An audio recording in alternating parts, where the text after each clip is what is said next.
वृंदावन की भूमि पर एक दिन काली घटाएं छा गईं। हवा तेज चलने लगी और आकाश में बिजली चमक उठी। ग्वालबालों और गोपियों ने भयभीत होकर कहा, कन्हैया, इंद्रदेव नाराज हैं, अब भारी वर्षा होगी। कृष्ण मुस्कुराए, मां, भाई बहनों, वर्षा हमारी शत्रु नहीं है। इंद्रदेव को प्रसन्न करने के लिए यज्ञ करने की जरूरत नहीं। हमारा पालन पोषण तो गोवर्धन पर्वत करता है, वहीं हमें जल, घास और शरण देता है। सबने कृष्ण की बात मानी।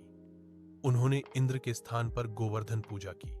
गायों को सजाया गया, पकवान बनाए गए और सबने पर्वत की परिक्रमा की। लेकिन इंद्रदेव क्रोधित हो उठे। उन्होंने कहा, मुझे छोड़कर एक पर्वत की पूजा, मैं इन्हें दिखाऊंगा अपनी शक्ति। और फिर क्या था, बादलों को आदेश मिला। आकाश फट पड़ा, बिजली गिरी और मूसलाधार वर्षा शुरू हो गई। पूरा गोकुल जलमग्न हो गया। लोग भयभीत होकर दौड़े। कृष्ण, अब क्या करें? कृष्ण ने शांत स्वर में कहा, डरिए मत, सब मेरे पास आइए।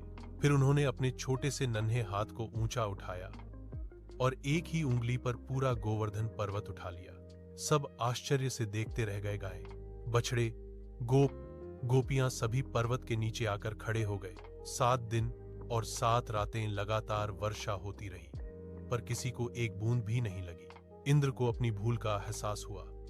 वह हाथ जोड़कर श्री कृष्ण के चरणों में झुक गया।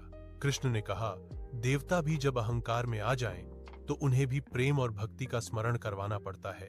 बारिश थम गई, आकाश में इंद्रधनुष खिल उठा और गोकुल फिर से हंसी और भक्ति से भर गया।